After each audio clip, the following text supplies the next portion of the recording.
شیخ صاحب مجھے بتائیے گا اگلا وزیر اعظم کون ہوگا؟ ابھی تک کچھ آپ کہہ نہیں سکتے کیونکہ دیکھیں اس میں اگر نون لیگ کے پاس سیٹیں زیادہ آ جاتی ہیں تب کون ہوگا وزیر اعظم؟ آپ میجورٹی پارٹی ہیں. نہیں ایسا بالکل نہیں ہے. اگر پی ڈی ایم کی دیکھیں نا, پی ڈی ایم کی گورنمنٹ ہے, میجورٹی پارٹی کی. میں نگران وزیر اعظم کا نہیں پوچھ رہا, میں نگران وزیر اعظم کا نہیں پوچھ رہا. نہیں میں ویسے بتا رہا ہوں نا آپ کو. آگے بھی پی ڈی ایم کی ہوگی؟ نہیں پی ڈی ایم کی ابھی آپ کچھ نہیں کہہ سکتے, اس لیے میں آپ کو گزارش کروں الیکشن کے اپنے ایک ہوتے ہیں اصول ہوتے ہیں, الیکشن کے اپنا ایک طریقہ ہوتا ہے. الیکشن سے پہلے آپ کچھ چیز بھی آپ وثوق کے ساتھ نہیں کہہ سکتے. بہت ساری چیزیں ڈیولپ ہوتی ہیں الیکشن کے دوران. وہ بات کر لیتے ہیں جو الیکشن سے پہلے وثوق سے کی جا سکتی ہے. نہیں کچھ نہیں, آپ نہیں کہہ سکتے. اچھا الیکشن سے پہلے بھی وثوق سے کوئی بات آپ نہیں کہہ سکتے. نگران وزیر اعظم کے لیے میں آپ کو گزارش کروں, اس کے بھی 2-3 سٹیپس ہیں. جب الیکشن شروع ہوتا ہے تو اس کے بعد آپ یہ فیصلے ہوتے ہیں, پارٹیاں آپس میں فیصلہ کرتی ہیں کون سی ایسی جماعت ہے جو لائک مائنڈڈ ہے, جو آپس میں اتحاد کر سکتے ہیں.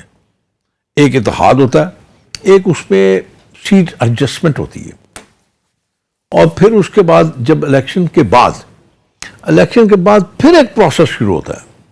کچھ انڈیپینڈنٹ لوگ آتے ہیں, کچھ آپ کے اتحادی ہوتے ہیں, اس کے بعد آپ فیصلہ کرتے ہیں کہ آپ نے کیا کرنا. کون ہے آپ کے ذہن سے قریب جماعت؟ میں اس بارے میں تو کچھ نہیں کہہ سکتا. یہ تو اکابرین جو ہے مسلم لیگ نون کے وہ فیصلہ کریں گے. بات چیت تو دیکھیں نا, اس وقت ہمیں پتہ ہے پیپلز پارٹی بھی کر رہی ہے آپ کے ساتھ. بالکل نہیں ہے. استحکام پاکستان پارٹی بھی کر رہی ہے. اس وقت کچھ نہیں ہے.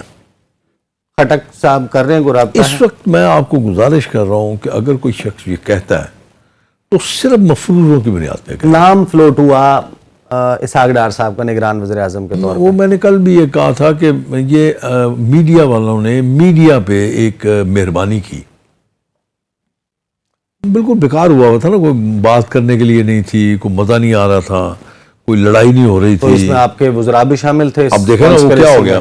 میں نے آپ سے پہلے بھی عرض کیا کہ میں جب آپ کے پاس بیٹھا ہوں تو مجھے الفاظ سوچ سمجھ کے ادا کرنا چاہیے. چناؤ بہتر ہونا چاہیے. کوئی ایسا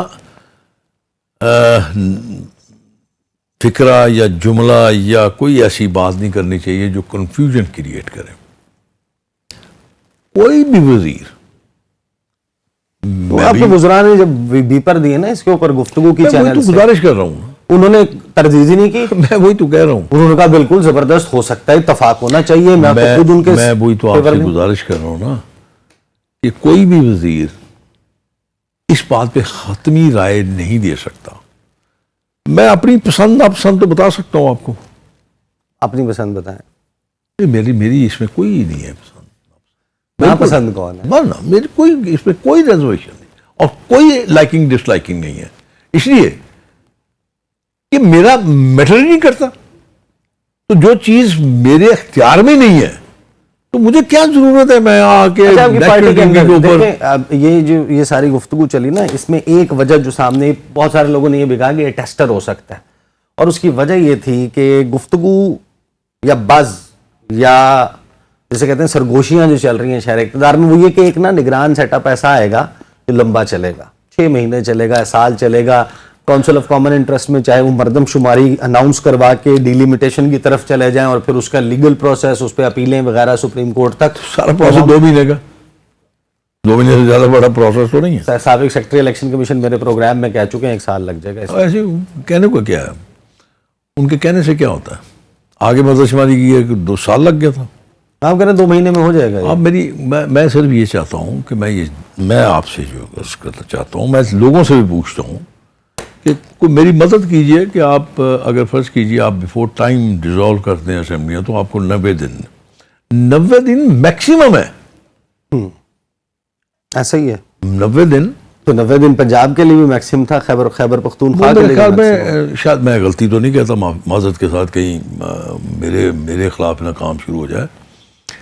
وہ میرے خیال میں سپریم کورٹ اپنے مینڈیٹ سے باہر آ گئی. کیسے؟ اب میں یہ بھی نہیں کہہ سکتا کہ جج صاحبان کو اس بات کا علم نہیں تھا کہ یہ مینڈیٹ ان کا نہیں ہے. میں یہ بھی نہیں کہہ سکتا.